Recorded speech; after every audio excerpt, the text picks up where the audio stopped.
Tonight we have a very special treat for you. We're pleased to welcome Jim back up to the stage to moderate our panelist discussion, The Blood and Guts of Horror Films.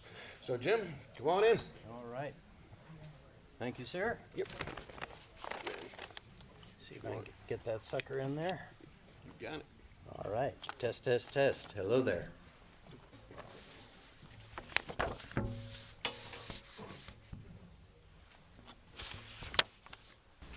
Or,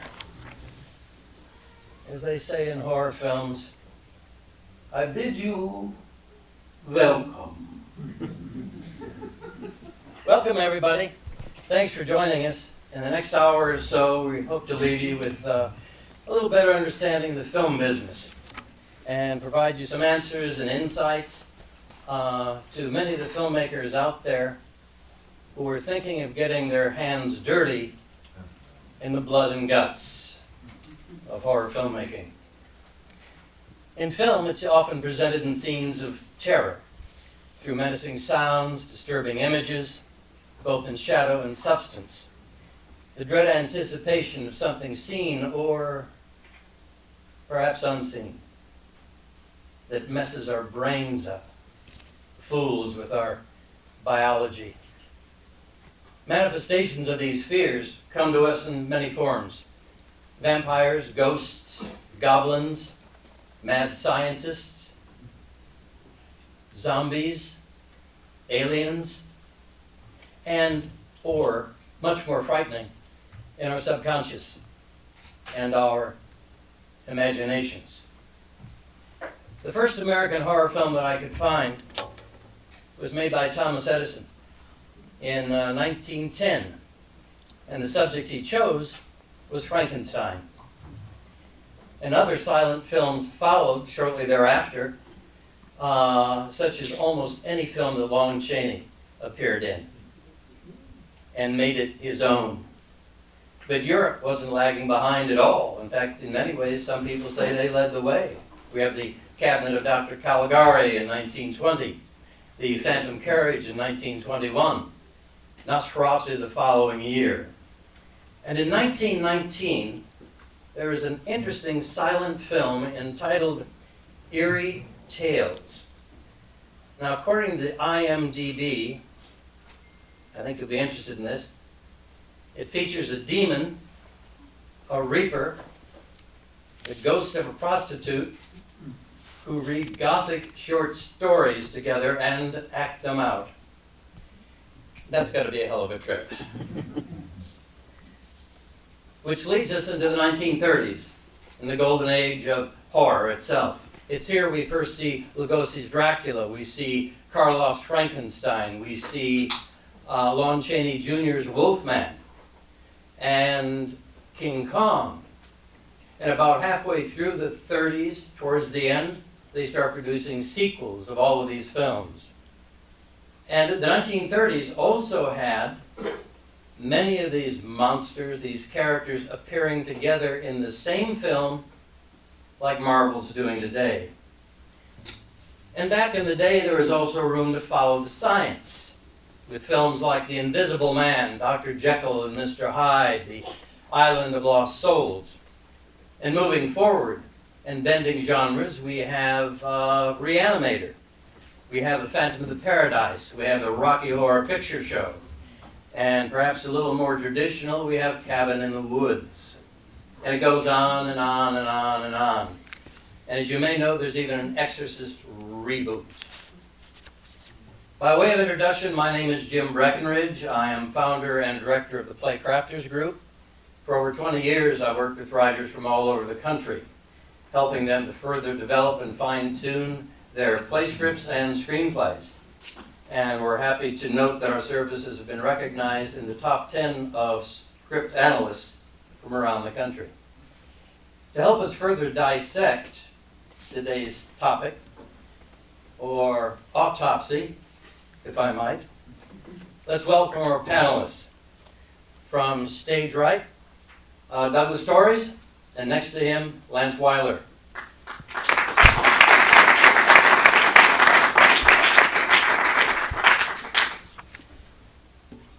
So Torres.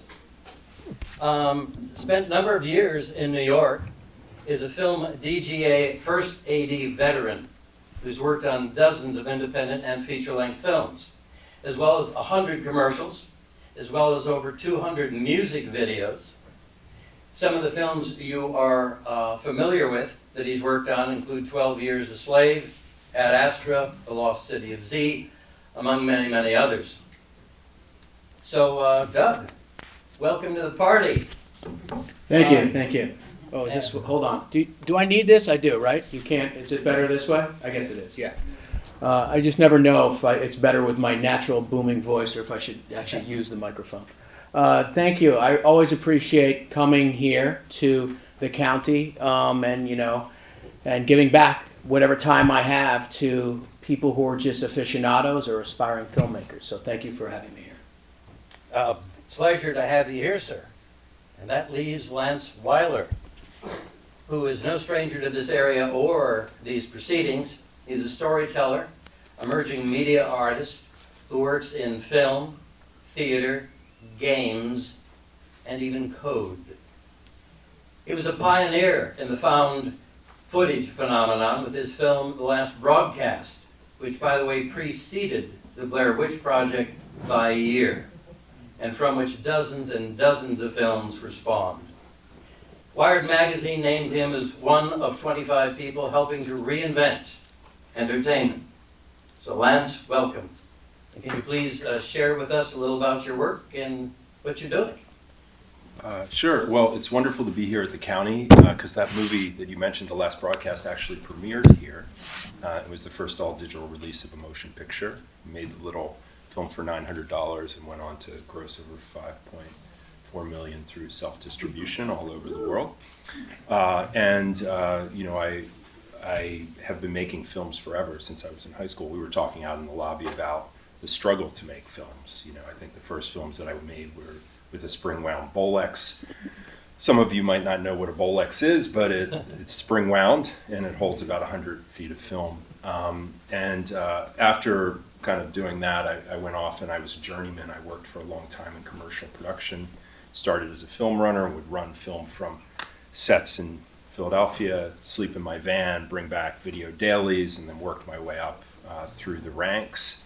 I was trained to be a DP. I had the privilege of working with like Conrad Hall and Darius Kanji and Harris Savides, and I worked all over the world doing that type of work. And then kind of stepped away from that when I made the film The Last Broadcast with Stefan Avalos. But currently, what I'm working on is a lot of work that's very difficult to define. And it uses story, but it is embracing emergent technology. And I'm a professor of practice at Columbia University, where I started the digital storytelling lab there about a decade ago. See, so this is quite a lot of experience here, and I hope you take advantage of it through questions a little later on the evening here. So, welcome, gentlemen. Welcome to the circus. And before we start, I'd just like to say these words, and you may join in if you would like. Beetlejuice, Beetlejuice, Beetlejuice. So we all have to start somewhere. Where did you guys start? Were you young Spielbergs running around your parents' backyard? For me, I always loved being a storyteller. So, and writing was my passion when I was very young. And I didn't know what that meant. I know I liked movies. I know I liked to write. I never, at some point I started to put it together as I went to college. I went to NYU initially, but not in the film program, but in a program that allowed me to kind of design my own workflow, which was writing at the time. And I started to take film classes to create an idea where I was going to create a thesis where I was taking a novel and adapting it into a screenplay. So that kind of became the birth of me taking film classes and understanding what film as a medium was for a storyteller. So it was one of those things where I always knew I wanted to tell stories. I thought it was being a novelist or a playwright, but eventually it led me to the medium of film, and it led me to the production side of film, where I've kind of firmly been entrenched for almost 30 years now. Working, I've done, on many different genres. I have played in the horror genre. I did a movie with Wes Craven about 15 years ago, which was my introduction into the horror genre, and that was towards the end of his career. So it was very interesting getting to work with one of the titans of this genre.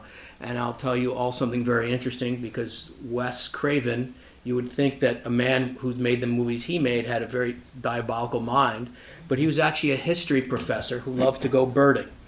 So most of the time I spent with Wes looking for locations was me looking for a location we could shoot a scene, and him wandering over there with his binoculars, checking out what birds were in the distance.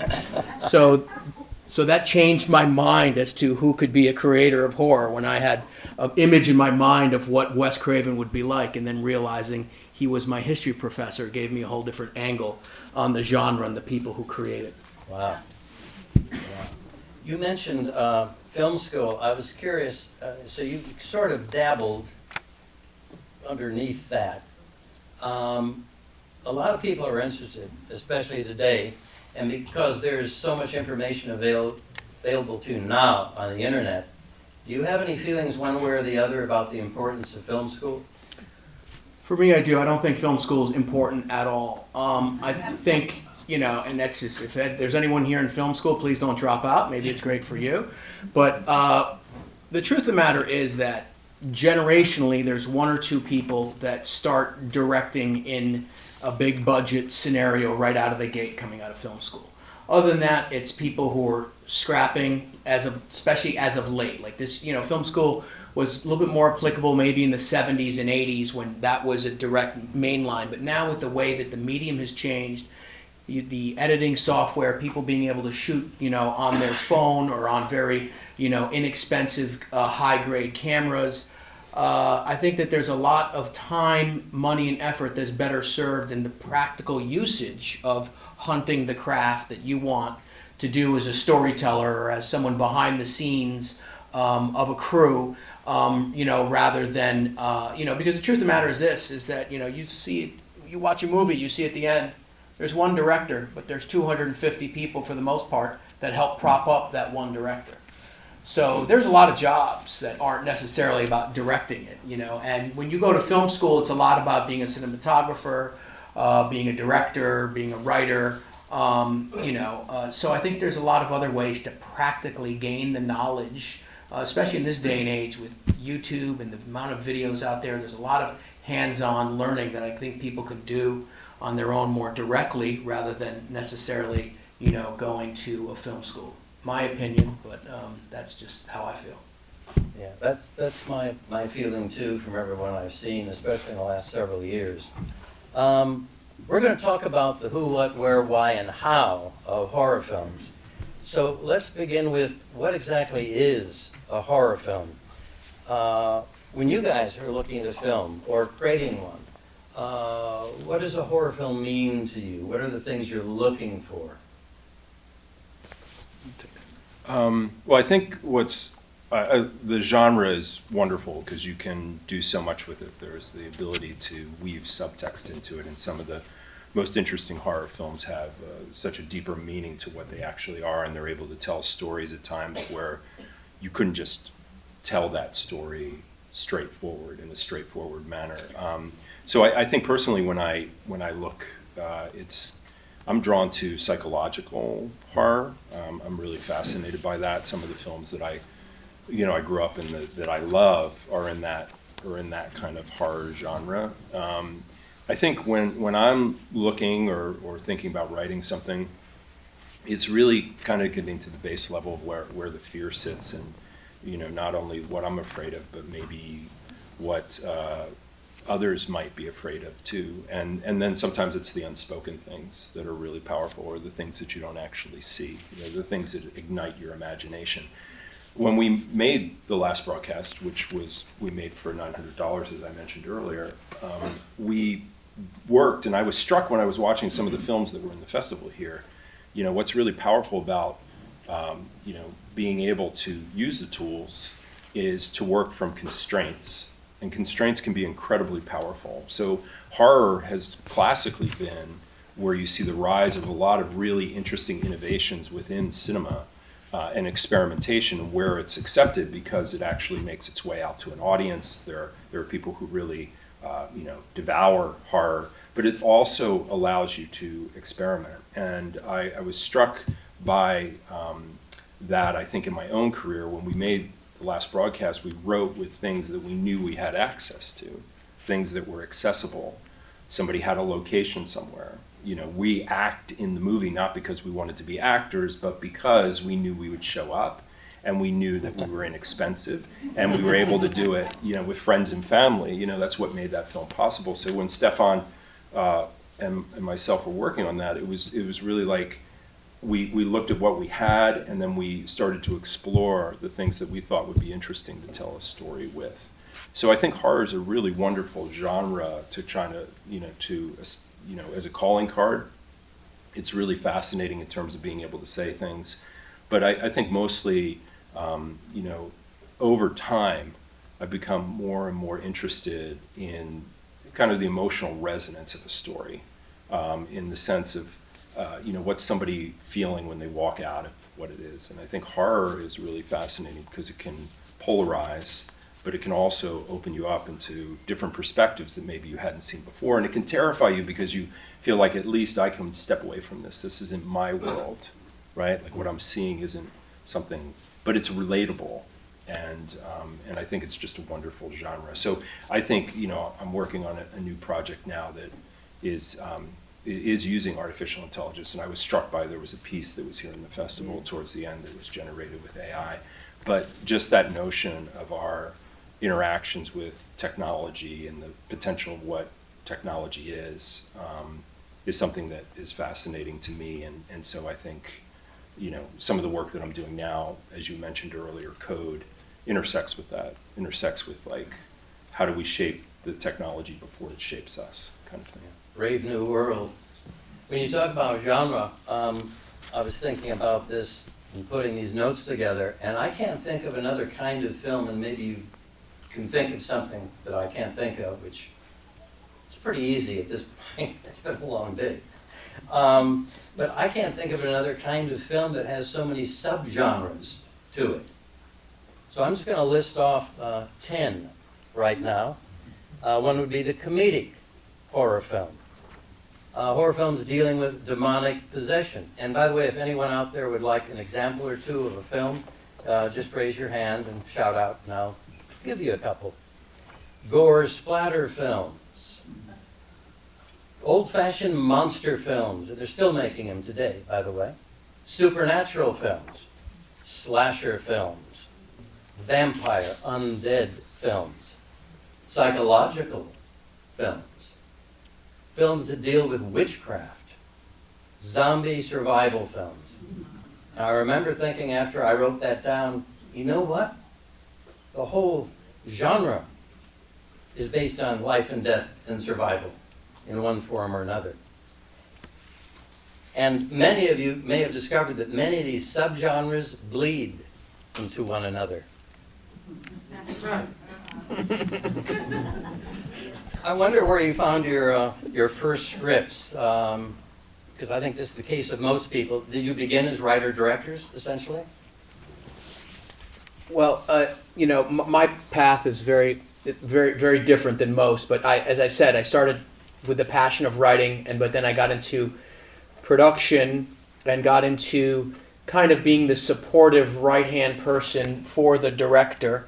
And because of my background in storytelling, I believe that I kind of offered something like that directors necessarily didn't have before, which was someone to really rely on as a soundboard in the moment of the idea to the process that's helping them. Because if most of you don't know what the first assistant director does, but my job on set is to make sure that everything is prepared for the right way, so the director only needs to think about what the actors are doing. Whatever location we're going into, whatever other specialty elements or equipment are involved in, I cross mingle with every other department to make sure that the director only has to worry about what the actors are doing. They don't need to worry about anything else in terms of how 250 people came into this room to listen to a panelist, that you're shooting a scene, whatever it is. That was all coordinated by someone in my position. But on top of that, I was able to, as a storyteller, help directors out from not only wearing one hat where I could do the organizational aspect of what the director needed, but then to be there as a support valve and also as a sounding board for ideas in the moment, which, as you can attest to, the moment of filmmaking is a difficult moment where you are challenged to really let your creativity shine. In a lot of ways, it's a lot of problem solving in terms of working yourself out of a shoot day. So that was kind of where my ability for storytelling helped. And on top of that, as my career has progressed, I've had the ability, because I am a storyteller, to be able to pick and choose scripts that I like. I'm sent scripts way in advance from people who are like, hey, we want you to work on this project. And I've gotten to the point in my career where I can say no more than I have to say yes, because yes is only one yes a year. That's all the time I have for us to make one movie a year. So you want to make sure you're making the right one. So, it helps. And for me, story is the basic foundation of all that. What I look for in a script is the story. And that's the thing also, you talk about, the overall genre of what we call horror. You can look at movies like, Get Out, The Sixth Sense, like movies that launched the careers of certain directors. You can put them in this genre of horror, but you can understand what elevates them is the story. The stories that those directors told, the stories that those scripts told, made all involved breakout stars in one way or another, because of the strength of that script, the strength of that story. I always read something very recently from Scorsese, was talking about who does he think is the best young filmmaker right now. And he said, without a doubt, Ari Aster. He goes, Ari's been able to, and for those of you, if you know, Ari started out in the horror genre, Hereditary and Midsommar, and he's going on to some other great projects. But Scorsese was saying his ability for story and his ability for classic filmmaking, framing, composition, understanding lighting, these are all important aspects that I always tell young filmmakers, is you need to study the masters, not the masters in the genre of horror. If horror is your thing, that's fine, that's great, but don't shy away from Raging Bull or Goodfellas or Apocalypse Now, because those movies can tell you something as a filmmaker that you can bring into your genre. And it was very interesting to hear Scorsese in the panel talk about Ari, who's, young filmmaker, but as, he's anointing him as he's going to be, because of his understanding of storytelling and his understanding of classical film technique, that he is, at a young age, standing head and shoulders above other, filmmakers of his era. So, story, 100%. I always tell everyone, work on that story. If you can't shine it up if this story's not there and make it feel quality. But if the story's there, a lot of other things can be forgiven in the process of making a low budget movie. Absolutely. And find the actors too. Yeah. Yeah, help tell the story. Yeah. I also think that location is, well, it's important in any film, but I think it's even more important in horror films because it often can be a vital part of the film, and in fact, it can actually serve as a character in the story as well.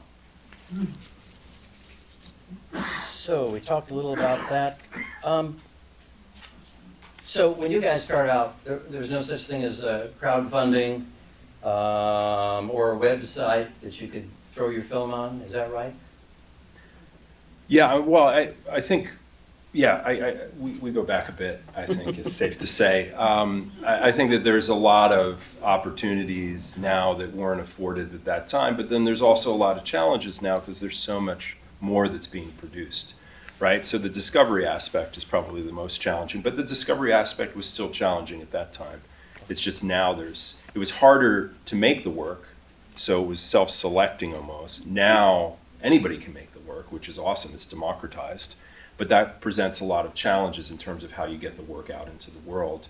But I think like sitting here and having, self-distributed the films that I've made, and taken them out to cinemas and done international deals with them, there's so much work in terms of and expectations of what the industry places on creators in terms of what they're expected to do. You know, you mentioned crowdfunding.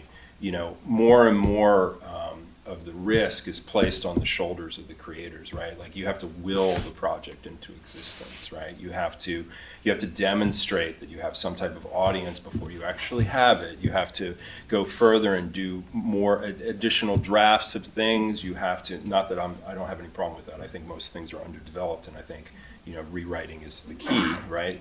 But I think that there's this tendency to put more of the burden on the actual creator.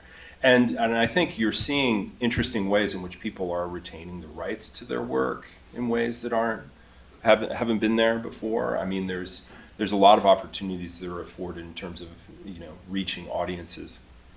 But I think at the time, you know, kind of going back, if I were, like, I'm trying to think of what it was like for, I know that there are folks here who made films, you know, who are in high school or in college, and I'm just trying to run it through my brain, you know, in terms of like what I wish somebody would have told me when I was in a room, you know. And I think it's like it is very much about the story. You know, if you don't have the story, you can't go anywhere with it.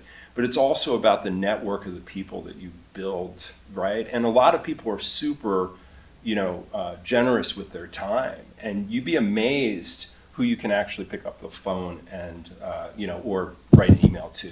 Like when I was coming up, I reached out to a number of different people, and at the time, this dates me, but I had gotten these CDs that allowed me to get all these, they used to be these things called phone books. They had all these phone books on a CD, and I went through and I literally cold called. And I ended up talking to Jim Jarmusch. I ended up talking to the Coen brothers. I ended up talking to all these different people because I was persistent at calling. But I think a lot of people, as they get further in their careers, not everybody, but some, are they're willing to be a bridge back or willing to share because there's so many different journeys. We have very different journeys in terms of how we make the work that we make. I did a project with David Cronenberg where we collaborated together, and it was this crazy project. You know, David was really amazing to collaborate with. He was just like a wealth of knowledge in terms of his understanding of story and structure and so forth and so on, but he was incredibly giving in terms of like that knowledge, right? Like, and so I think when you're thinking about the, you know, I would encourage you, it's all about having a good story, right? It's not just picking up the phone and calling somebody. It's like having a good reason to why you are communicating with them, having a good story that you want to tell, being able to figure out how you can express it and tell it that makes it so valuable. But people are drawn to good stories. It's not just the story that's on the page, I guess is what I'm trying to say. It's the story that you embody in terms of your own career, where you want to go, what you want to make. Because when we made that film, The Last Broadcast, you know, we literally turned down studio offers for that film. We said no because we made it for so little we could have buried it, and it was incredibly liberating, right? And I think to the point that was made earlier, you're always making kind of compromises to your vision. How can you make less compromises to that vision, you know? And how can you be able to stay true to what you make? Because ultimately, when you're looking at other people, you're trying to find those things that are authentic. Somebody that's burning to tell something, you know, that has some amazing story that they want to tell. So I would say, you know, the people that you end up collaborating with, whether it's in high school, whether it's in college, whether it's when you first enter the industry, there are people that can be with you all throughout your whole career. So, you know, sometimes it gets rather myopic. You know, you think, oh, I just need to make this, I need to make this, I need to make this. But helping other people make things can be incredibly powerful too. What are a couple of things that you think a filmmaker, any filmmaker, horror or otherwise, ought to plan for or consider before starting their film? Well, that's not an easy question because it's you know, there's so many. It's, as we've said, every journey is incredibly different, and in terms of the story that you want to tell, the movie you want to shoot, where you are, the people around you, you know, it's always going to be different from one person to the next. One thing I do want to expand upon that was said is the idea of when I first started out, in music videos, because essentially when I left NYU, and you see keyword left, because I never graduated, I left. I promised my mother until her dying day that one day I'd go back and get those last 5 credits, but I started working. This is what happened. This is why I believe in the practical thing. I got offered some PA jobs on set. So I went and I started doing that, and I was like, well, I'm just going to keep doing this. And 1 year led to 2, it led to 3. Now, 35 years later, I never went back. But the point is, the people I started working with initially in music videos, which was the early days, nascent days of music videos in the late 80s, early 90s, hip-hop music video scene in New York, kind of just getting out of the blocks. Those people I started with, for the most part, a lot of them are people that I'm still surrounded with 30 years later, that I work in, cinematographers, directors, production designers, other people. So it is very important, the group, when you're young and you've got this creative burst of energy around you, it's like the rock and roll scene, in Los Angeles in the 70s. It's like people are just around each other and you feed off that, and that's going to go on. And with filmmakers, it's the same thing. So it's very important that that pod that you create now of creativity and the people that, want to create the same projects as you do, and you help each other, and, tag team off from one project to the next in terms of what position you have. Because 25, 30 years down the road, you're going to look around and a lot of those people are still going to be around you, so that's important. Yeah, if I remember correctly, Scorsese went to NYU and walked away too. That's right. A lot of people did. Here's a quote I'd like to share with you from Robert Rodriguez, who I'm sure you guys know. If you're interested in making a movie, go make one. But make it cheap. Make it dirt cheap. Refuse to spend any money and see how much you can do with your creativity. So many people come up to me and say, oh yeah, we made this movie and we got it in for under $200,000, but our investors, and we don't know what we're going to do with it. It's such a big production when you make a big production of it. Don't. You can have a lot of fun in your own backyard, do some really cool stuff with just a few toys. That's it. Good luck. And since it's Halloween and we're kind of talking about touching on a little budget, let me just review a few films that all of you will know. But these are films that, I'll have to do this from memory. Anyway, these are films, low-budget horror films, that returned 10, 20% and more of their original budgets. We're talking Halloween. We're talking Paranormal Activity. We're talking Night of the Living Dead.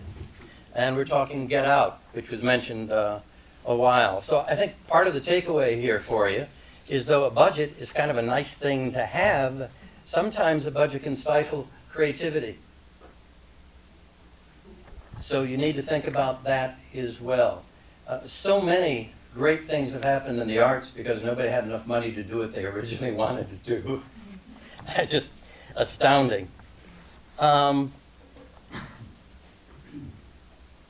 So, if you achieved your final cut, locked it down, where do you go from there? What are some of the things we can pursue in getting our film out there once it's made? Well, I think, back to that discovery point that I mentioned earlier, it's just trying to let people know that it exists. So how do you do that? A lot of the systems that exist currently are broken. They don't necessarily work well, and it's debatable whether they ever worked well in the first place. So, the advantage that you have are things that are related to social and your ability to kind of connect with others, but then you're at the mercy of algorithms, right, which are constantly changing. And you don't own the audience. You're the product. The actual platforms own the audience, so that's very challenging. So there's it's kind of looking at what different people have done throughout time. We modeled, and I do this continually, is I have certain things that are really simple. I actually have an email list. I have all the stuff that I do across social, but really trying to figure out a way to stay in contact with different people who are interested in the work that you make. Bookings, being able to try to figure out how you can four-wall something. You can four-wall it, or you can do splits.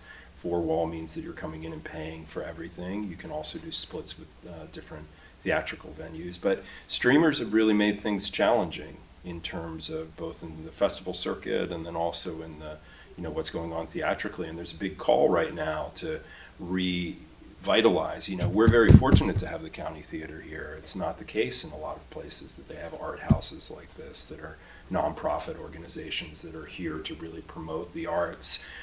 In a lot of places, low budget or, things like we're talking about, horror, even being genre, are still, they float into the ether. Maybe they go off and they're online, somebody uploads them to YouTube.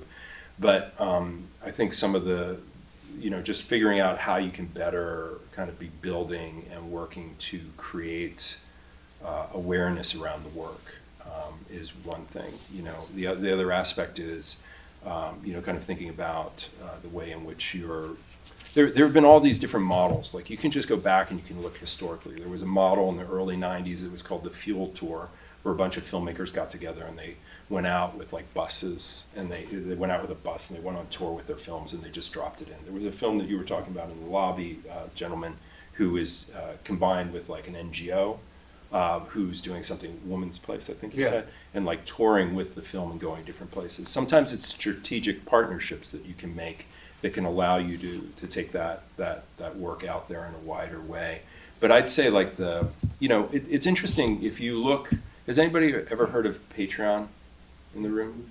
Okay, yeah, so Patreon just recently came out and they said that they're kind of expanding their model, right? They're going to be doing this thing where they realize because of the fragmentation of the landscape that exists, and because of the algorithms that I was mentioning that used to be, and probably some of you realize this now, right? Like there are people who maybe you follow but you never see any of their things. And you're getting all these recommendations, you're getting all this different curatorial stuff that's coming from an algorithm.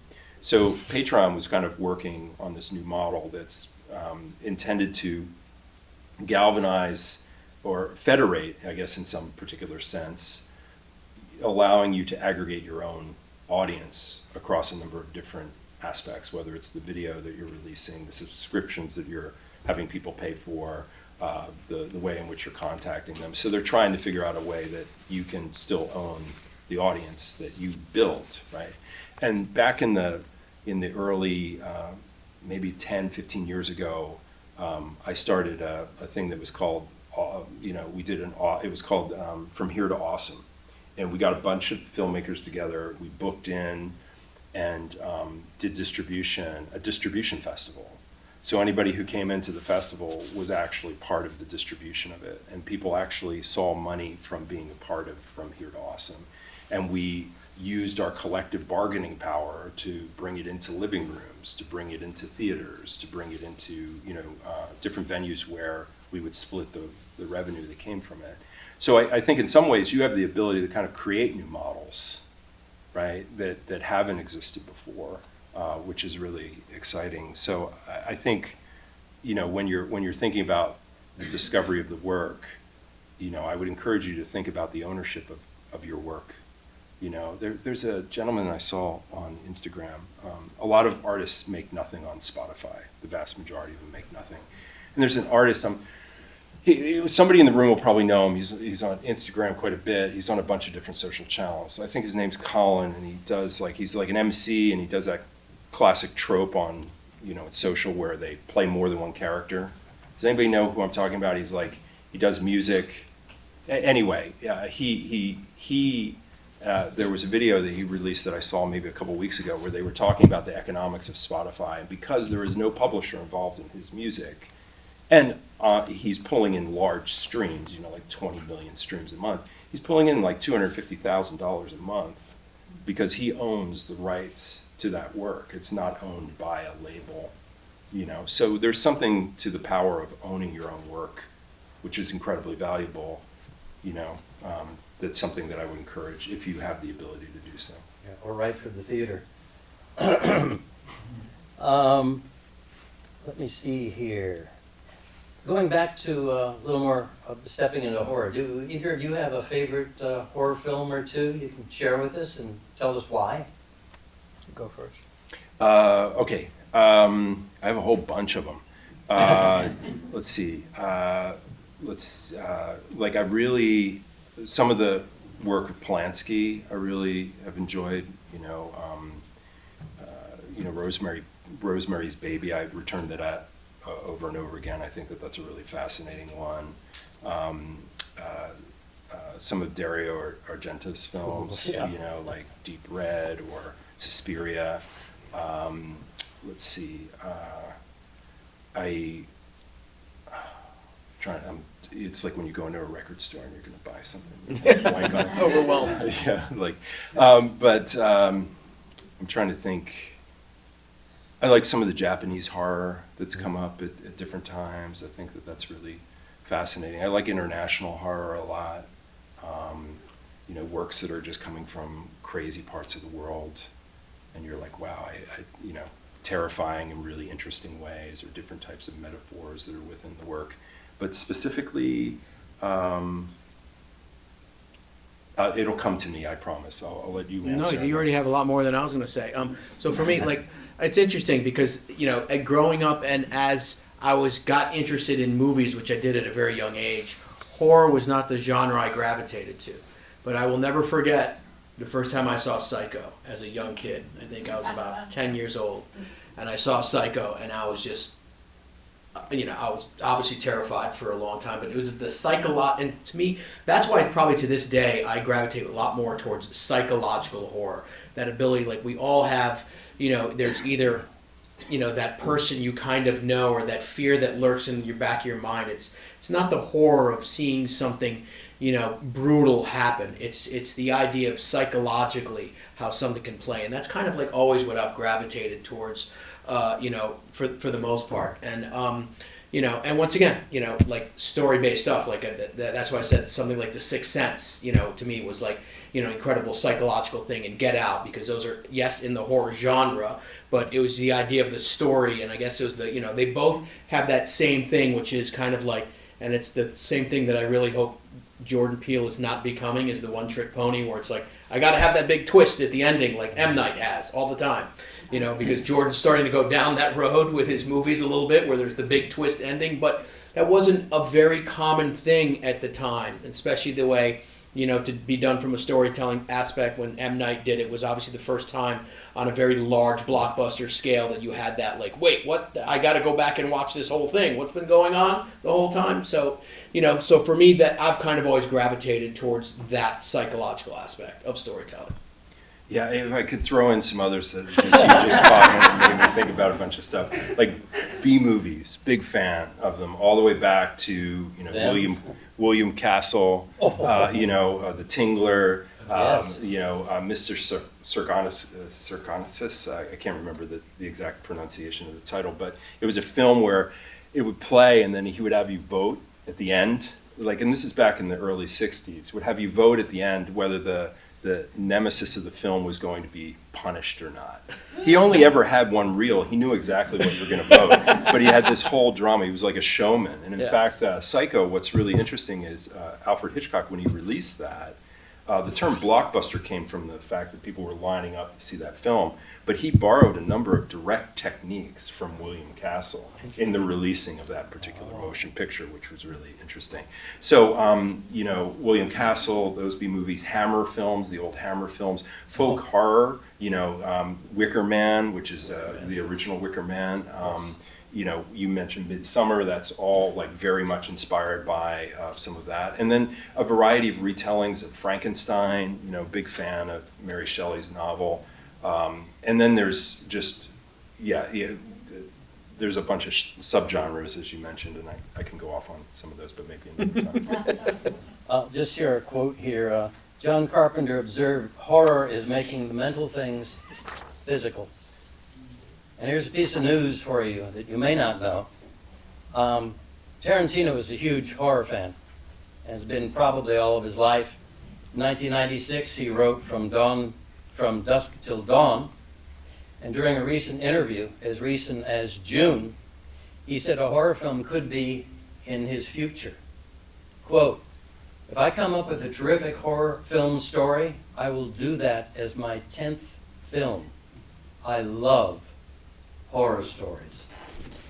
And number 10 is supposedly when he's going to go away from us, right? Yeah, last one. So that's would be a huge decision on that point. At this point, are there any questions for our panel that anyone would like to ask? Sure, hop in there. What devices of psychology help a horror story develop? When you say devices of psychology, you talking about from a clinical aspect, or what do you mean? Jeez, I hope not. No, you mentioned almost right away in the panel fear. I mean, so negative emotion would be a device. Yeah. Well, I mean, I think, listen, I mean, the whole aspect of horror as a genre like that is preying upon the fears of people, right? And I think it's like, and different people suffer from different fears, phobias, or things that drive them crazy, whether it's bugs or the dark or, a car that's silver. Everyone's got a little bit of a different something that kind of sets them over the edge. So, the interesting thing is in horror, there are certain ways, it's always like, the idea of, from a cinema standpoint, how do you set the table? You set the scene before the scare moment, right? You find that moment of quiet and repose where you take the audience to a place where you have given them a comfortable space, only to take it away again, right? And that's, however that comes about, that is an incredibly psychologically riveting thing. So, like anything else, even like, a good action movie, you can't be at the 10th decibel the whole time. And what makes something exactly the modulation, and I think that's the idea in the genre of horror, because you're trying to elicit a very visceral response. So think it's almost like a grand opera in a certain way. You have to create that lull so that you can all of a sudden have somebody bang on the timpani or something that then gets the audience to react. So that comes from what is the story about, what's the antagonist, what's the protagonist, what are the bottom lines of it. But the modulation is really important to be able to create that unsettled atmosphere. Yeah, I also think it's from like universal things, right? Or everyday objects. If I think about like the Ring, for instance, the device there is a videotape, right? And a static television. Like how many people have come across static televisions and now you've turned an object that everybody has in their living room into something that's a scary object, right? I think that that element of, sometimes it's themes, right? Like I could say like, oh, you watch the tape, you die in the Ring. You have sex, you die, and it follows, right? Like it's like relatable things that are universal, that can be flipped on their head and turned into something that's terrifying. But then at the same time, they become metaphors for other things, and they become deeper. Like if you walk away from some of the best horror films, you're left kind of thinking like, well, what was that really about? What was that really saying about the moment that we find ourselves in? Was that a comment on society? So I think, finding a theme to kind of play within can be very helpful. And then I think a lot of, as I mentioned, everyday objects can be very powerful. Yogi Berra once said, seems appropriate I mention his name here at a FilmFest, why not? He said, when you get to a fork in the road, take it. So is there any advice you could give filmmakers in the audience wanting to break into the business? Well, we were talking about mentorship before. I have a lot of people often reach out to me, a lot of young people, especially in this day and age. Emails are accessible. People who want to do the research can find out how to get in touch with me. And I'm always very gracious about, returning emails, lengthy or short at times, depending upon the relationship that's struck up. And in general, this is a whole filmmaking thing I'm going to talk about. It's not the genre of just horror, but it's the idea of filmmaking, right? Because at the end of the day, good filmmakers in the genre of horror, if that's your genre, you're going to rise to the top. Being a filmmaker is no different than being an athlete. You got to put in the work. You got to put in the work to be the best, right? And putting in the work as a filmmaker means different things, right? It means understanding the medium, understanding how to use the medium, right? Understanding the classics. There's a reason Shakespearean stories work, the tenets of Shakespeare. It's going to be very hard to craft 7 different themes of storytelling that are better than the bard did it himself. And you can turn it on its ear. You can turn it on its ear within whatever genre, whether it's an action movie. I can't tell you how many times, I don't know if any of you know who Shane Black is, but he's probably the greatest, writer of action movies of the last 30 years. It's someone who I know personally, and he's the first one to say, whenever I'm stuck trying to figure something out, I read Shakespeare. I read Shakespeare because the stories come back to me, ideas come back to me, interpersonal relationships come back to me, the arc of something comes back to me. So within the idea of filmmaking, what's always important is the arc, the overall arc of the whole story, but then also the mini arcs within each scene, how they connect to each other. And it's not something that people are born knowing. It comes from what makes Tarantino as good as he is, because he has digested every single genre of movie and storytelling from the 1940s through the 1980s. He knows everything about it. He knows everything about, Japanese filmmaking. He knows everything about whatever it wants to be. So he can pull these things. There's no such thing, there's a great quote a filmmaker once said to me, don't be afraid to steal, but make sure you steal from the best. Because that's going to be the idea. It's going to be rare that you're going to come up with something where you're like, wow, that's no one's ever thought of that idea before, but it's how you turn and make that idea. Like you brought up the idea of the movie It Follows. Like that's an amazing, different idea in terms of what the bad element is and how people get it. But it's the basic idea of, that's been done in horror movies before, but it's just from an idea standpoint, it turns it on its ear. So, the basic idea is you got to put in the work. You want to be a filmmaker, you got to work hard at understanding the craft of storytelling, the craft of the camera, the craft of framing, the craft of photography. Look at every great director I work with. The first time I work with them, we'll come in the office, sit down, and the really good ones, they got a book about this thick. It's their reference for the movie we're going to work on. It's mood, it's color, it's texture. Just by looking through that book, me as someone who's ready to join the project understands the feeling that this person wants to put up on the screen. Okay? Regardless of what the story is, you want to evoke the emotion, the setting. You want to get a tangible idea of how this is going to be. And that's the work that a filmmaker puts in to creating their vision, that other people can understand. Because, as we were talking about it before, in this day, you got to get other people excited to either get on board with your project, or work with you. So the idea, of lookbooks and things of that nature, like, which are very important to understand the texture of the movie the person's trying to make, the feel, the mood. Like those are all important things that you need to convey to somebody on a project that you want them to be involved in. You can't just, the days are gone where you can even just have a script and be like, here's the script, what do you think? It's like the script, most of the times now I get a script, I get a lookbook, I get a reference thing, I get all this stuff. So by the time I read the script, by the time I go through the book, it's like, I have a feel, I've been submerged in a two-dimensional aspect of what this filmmaker wants to accomplish. And that all comes from doing the work, understanding it. And a lot of these directors, it's not just movies, right? They're pulling references from museums, from artists, some of the great, you mentioned Darius Kanji before. I've done 3 movies with a director named James Gray. We go to the Museum of Art all the time and we look at Goya paintings, and he's like, this is how I want a scene to be lit, Darius. And we'll look at a Goya painting, something that was painted 400 years ago. So that's nothing new, but the idea is how to, and then this way, that cinematographer looks, yes, I understand. I know what you want out of this movie. And that's, so you as a director or as a writer-director need to do that work so you understand beyond a shadow of a doubt what your project wants to be about and how you want to get other people excited about it.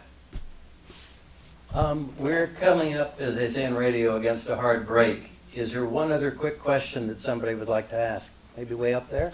Yeah, I had a question for Lance. You mentioned you had either a distribution offer or a studio offer. I was wondering why you went with self-distribution, and then also, I don't know exactly what date it was, but what that looked like when you did it. Sure. I mean, I think I would say with that particular project, we had made it for so little that we had a lot of freedom. We could have buried it in the backyard and it wouldn't have mattered. It was made for like $900, right? Like, so it gave us the courage to be able to. The beauty of that, I'd say, was like summed up in being naive. There's sometimes a real strength in being naive because you don't know what you can't do. Right? Because if I would have known how hard, or Stefan and I knew how hard it was going to be, we wouldn't have done it, right? Like the fact that we didn't know what was impossible, you know, allowed us to go even further, and we just challenged ourselves and we became bolder each time.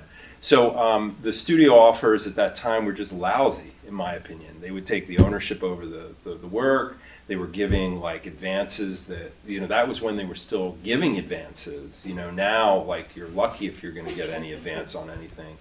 But it just didn't make sense. We could hold on to the rights to it. We just re-released it. It's the 25th year that it's come out, or it's 25th anniversary of that film, to answer your question in the timing. So it was in 1998 we released it, but then realized like, oh, DVDs were coming out, and so we started our own DVD label. We just did the research, as was mentioned, you know, hustled it, did the research, and kind of found ways to get the work out into the world. The one thing I would say in terms of the branch, because it connects to what you're asking me, is I think a superpower is the ability to embrace ambiguity, right? Like you're going to embrace ambiguity if you work in freelance. You're going to embrace ambiguity if you're trying to make your own projects. You just want to be able to be comfortable with the unknown, right? And the you know, taking it, being able to kind of find solace in that and strengthen that, because there is no one path. You know, we can't sit here and tell you a magic bullet to it. There is none, right? You know, at one time people went to film school because they thought that was a path. I mean, I'm not as down on film school. I happen to teach in a film school. But I think it has real inherent value. I think college has inherent value. That's from somebody who never really went to college. So after being in that environment, but that's a whole different conversation. But I think in terms of your question, you'll know, I'd say the vast majority of the deals that you're going to find, if you're able to find a deal for the work that you make independently, are going to be really lousy deals. That's just the reality of the situation. So it's like, how can you make them better? The way you can make them better is not necessarily being dependent upon somebody else to do it for you. It's back to that Robert Rodriguez quote, you know, it's just doing it. So as fun as it is to pick up the tools and do it, I would just encourage you to consider the other parts fun too, and just wear a bunch of hats and just will it into existence and get it out into the world. And I look forward to supporting all of it, you know, so anybody that's making work in here, you know, let me know. I'd love to come see it. And I enjoyed the films that you had tonight. I thought they were awesome. They took me back. They reminded me of when I was working with my friends. They reminded me, and I thought that they were awesome. So hats off to everybody that, you know, took part in the festival. Please thank me in thanking these gentlemen for the time.